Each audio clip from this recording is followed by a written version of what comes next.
أعظم ما ينعم الله عز وجل به على العبد أن ينعم عليه بمعرفة الفقه، كما قال النبي صلى الله عليه وسلم: من يرد الله به خيرا يفقهه في الدين.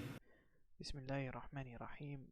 الحمد لله رب العالمين، وأشهد أن لا إله إلا الله، وأشهد أن محمدا عبده ورسوله صلى الله عليه وسلم. Donc, après avoir vu les ablutions et certaines choses liées aux ablutions, comme le lavage des parties après être allé aux toilettes, nous allons voir que les membres des ablutions se divisent en deux catégories. Donc soit le membre est découvert, d'accord, ce qui est la base, et nécessite donc un lavage, soit le membre est couvert. Il y a dessus quelque chose qui le couvre. Et ces choses sont de quatre sortes. Tout d'abord, on a ce qu'on appelle al-khouf. Al-khouf, c'est la chaussette en cuir. D'accord? Et ça, les quatre écoles, al-madhaib al-arba'a, sont d'accord sur le fait qu'il est autorisé d'essuyer sur al-khouf, la chaussette en cuir. Et parmi dans l'école de l'imam Ahmed, rahimahullah, il est aussi autorisé d'essuyer sur des chaussettes qui ne sont pas en cuir, comme les chaussettes que l'on porte aujourd'hui, euh, ou autres. D'accord? Et c'est ce qu'on appelle une mufradat. Min al-mufradat, ça veut dire parmi les singularités de l'école. D'accord? C'est la seule école qui le permet euh, dans son avis principal. Ensuite, il est également autorisé d'essuyer sur le turban de l'homme, sous deux conditions. On a deux turbans possibles. Donc c'est celui qu'on appelle al-muhannaka. Al-muhannaka, c'est celui qui est noué sur la gorge, à l'instar un petit peu du turban comme mettent les Mauritaniens ou les gens du Maghreb en général. En général, c'est le turban qu'ils mettent dans le désert. D'accord? Donc c'est le premier, ou avec une sorte de, comme on pourrait dire, une queue qui pend, une partie qui pend. Donc le turban est noué et il y a une partie qui pend. Le premier il passe sous la gorge, le deuxième non, il est juste enroulé entre guillemets sur la tête avec une partie qui pend. Et ça c'est plutôt à l'image des pays comme le Soudan ou ces parties-là. D'accord, ces pays-là. D'accord, les deux là, on a le droit d'essuyer dessus. Et les autres turbans, ou ce qui y ressemble, non. Par exemple, est-il permis d'essuyer sur les chéchillas? Non, car ils ne rentrent pas dans ces deux catégories-là.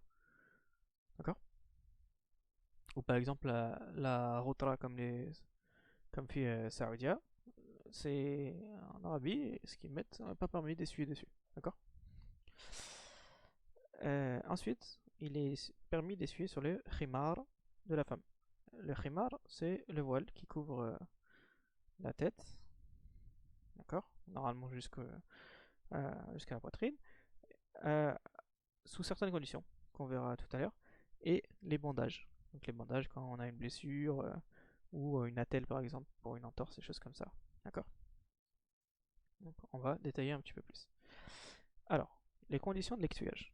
Donc la première condition de l'essuyage, euh, c'est le fait de s'habiller, entre guillemets, d'enfiler cette, que ce soit donc les chaussettes ou le turban, ou de mettre le bandage, après avoir fait une purification complète. La purification complète, c'est-à-dire la purification avec de l'eau. D'accord? Donc par exemple, on enfile les chaussettes après avoir fait une purification sans les chaussettes, avec de l'eau. D'accord?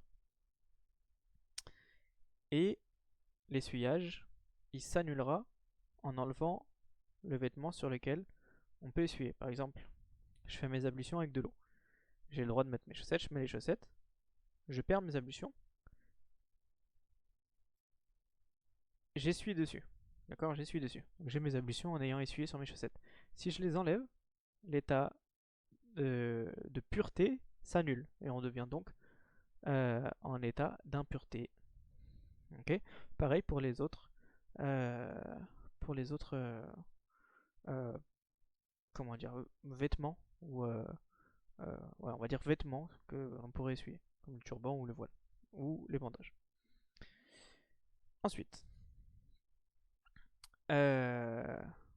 petite faute de français, désolé, donc que le vêtement tienne de lui-même, soit stable de lui-même. Par exemple, les chaussettes, elles sont pas tenues avec un lacet, elles tiennent d'elles-mêmes et recouvrent l'endroit nécessaire. Alors, l'endroit nécessaire, ça c'est plusieurs choses. Par exemple, pour la chaussette, ça doit cacher l'entièreté de la partie qu'on doit laver lors des ablutions. Ça veut dire du bout des orteils jusqu'à l'os de la cheville. Ça veut dire de nos jours ce qu'on appellerait les sockets, on ne pourrait pas essuyer dessus. D'accord? Et pareil, du coup, dans l'école, dans le mazhab, les chaussettes qui sont trouées, on ne peut pas essuyer dessus, car une partie apparaît. D'accord? Une partie apparaît.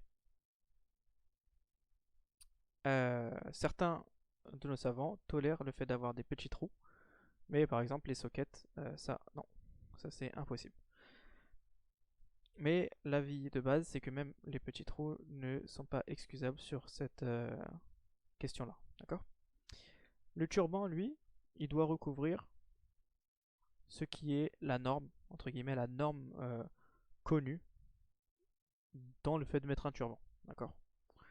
Donc ça revient à ce qu'on appelle euh, la norme. D'accord? La norme des gens. Si tout le monde dit ok, son turban est mis convenablement, voilà, ça suffit. D'accord? Pour le turban, par exemple, le turban, très souvent, les oreilles apparaissent. Vu que le turban il remplace l'essuyage de la tête, et nous on a dit que les oreilles faisaient partie de la tête, donc on n'essuiera plus les oreilles. On essuiera uniquement le turban. Donc le khimar c'est le voile de la femme. Donc le voile il doit passer, c'est ça la condition qu'on avait passée tout à l'heure, il doit passer sous la gorge. D'accord? Donc comme le hijab ou Shir Abdessalam Al-Shawa'ir, il a un petit commentaire sur ça, sur le fait que euh, ce qu'on appelle aujourd'hui, enfin ce qu'on verrait nous comme le djilbab que l'on connaît, ce serait ok aussi parce que ça passe sous la gorge et c'est noué, etc. D'accord? Euh, donc là, la femme aurait le droit d'essuyer sur son khimar, pareil, donc de la même manière que le turban, à condition qu'il passe sous la gorge. Donc tout ce qui est un peu euh, les voiles qui sont noués par derrière, par l'arrière de la tête, et qui ne passent pas sous la gorge, un petit peu comme les sortes de turbans, là non. Déjà d'un point de vue légiféré, ça ne l'est pas, et on ne pourrait pas essuyer dessus. Et enfin, le bandage, il doit couvrir la partie nécessaire. Donc si c'est une blessure par exemple, il doit bander la blessure. Si par exemple c'est une attelle, il doit faire la taille nécessaire. Si c'est un plâtre aussi, il doit faire la taille nécessaire, d'accord? On va pas rajouter une partie. Si le médecin estime qu'il faut plâtrer par exemple que le poignet, on plâtre pas jusqu'au coude, par exemple. D'accord? Donc ça revient au nécessaire. Donc ça revient au spécialiste. Le spécialiste dans ce genre de cas, ça va être le médecin. Ensuite, tous les essuyages qu'on voit ici, sauf pour les bandages, c'est un essuyage qui est permis uniquement lors des petites ablutions, donc el wudu, le petit état d'impureté, et pas lors du grand état d'impureté, qui sera le chapitre prochain. Le bandage, lui, si, parce que là il y a un besoin. On ne peut pas enlever le bandage pour faire ces grandes ablutions, ça pourrait être dangereux, d'accord? Sur certains cas, si c'est une coupure, ça peut se rouvrir, etc., etc. Très bien. Ensuite, l'essuyage doit respecter le temps légiféré. Donc là, on a deux cas. Donc le cas du bandage, c'est jusqu'à la guérison. Si ça doit durer un mois, 2 mois, ça durera un mois, 2 mois. Par contre, pour les autres, donc pour les trois autres, là, on a deux possibilités. Soit la personne est résident, soit la personne est voyageur. Donc voyageur, on verra tout ce qui est la limite du voyage, etc. dans le chapitre de dans Kitab, dans le livre de la prière, d'accord, donc le grand chapitre d'après, dans les gens qui sont excusés de certaines choses, d'accord. Il y aura parmi ça le voyage. Donc le résident, lui, la personne qui réside ou qui voyage en dessous de la distance de voyage, d'accord, donc un petit voyage, hein, qu'on n'appellera pas un voyage, justement un déplacement, on dira, cette personne-là, il a le droit d'essuyer un jour et une nuit. Donc 24 heures aujourd'hui. D'accord? 24 heures. Et le voyageur, lui, 3 jours et 3 nuits. Donc, 72 heures. Ok? Donc, à partir de quand on commence à compter ces heures? Par exemple, la personne, elle fait ses ablutions avec de l'eau. On va prendre l'exemple des chaussettes. Hein. Elle fait ses ablutions à midi pile. D'accord? Midi pile. Elle fait ses ablutions, elle lave ses pieds avec de l'eau. Elle enfile ses chaussettes, elle sort, etc. Et la prière est à 13 heures. Al-Dhahr est à 13 heures. Il va à la mosquée, donc il a ses chaussettes, etc., etc. Il ressort de la mosquée, il rentre chez lui. À 14h30, par exemple, 14h30, il annule ses ablutions en allant aux toilettes. Et bien, les 24 heures, elles commenceront à partir du moment où il annule ses ablutions. Donc à partir de 14h30. Ça veut dire qu'il pourra faire l'essuyage jusqu'à 14h30 le lendemain. D'accord? Par contre, le lendemain, imaginons qu'il essuie ses pieds à midi le lendemain, avec toujours les mêmes chaussettes. Il fait sa prière, le Dhuhr, à 13h. Et en hiver, les heures sont resserrées, par exemple, Al-Asr, il va être à 14h40-45 en France. Donc à 14h45, il a toujours les ablutions de Dhuhr. Il n'a pas annulé ses ablutions, cette fois-ci, après Dhuhr. Donc il arrive 14h30. Et lui, il se dit, bon bah, je vais attendre 10-15 minutes encore, ça va être l'Asr. Et je prierai avec ces ablutions-là. Mais non, dans le madhab, à partir de 14h30, ces ablutions s'annulent. Quand le temps des 24 heures est terminé, les ablutions s'annulent. Donc il va être obligé d'enlever ses chaussettes, de se relaver les pieds et de re-enfiler une paire de chaussettes pour pouvoir faire un nouvel essuyage dessus.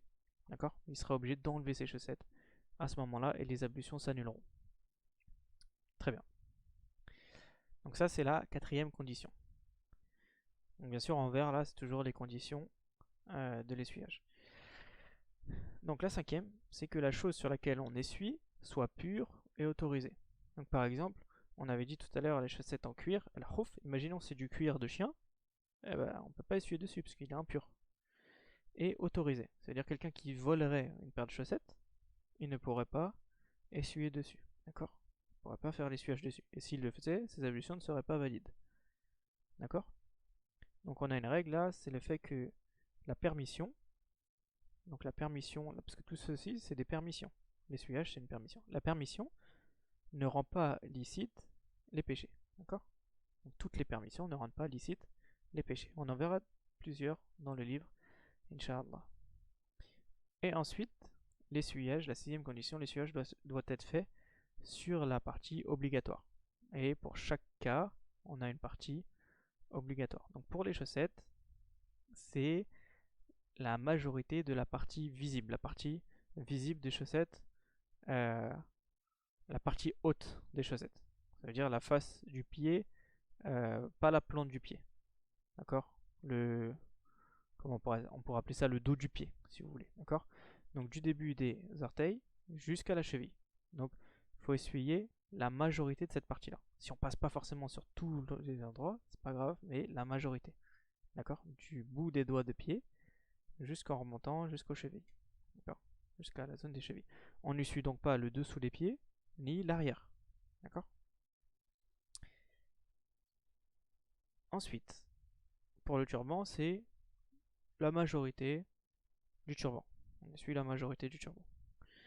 Et pour le bandage, on doit essuyer tout le bandage. L'ensemble du bandage doit être essuyé. D'accord? Que ce soit pour les petites ablutions ou les grandes ablutions. Donc, alhamdulillah, nous avons fini avec les conditions de l'essuyage.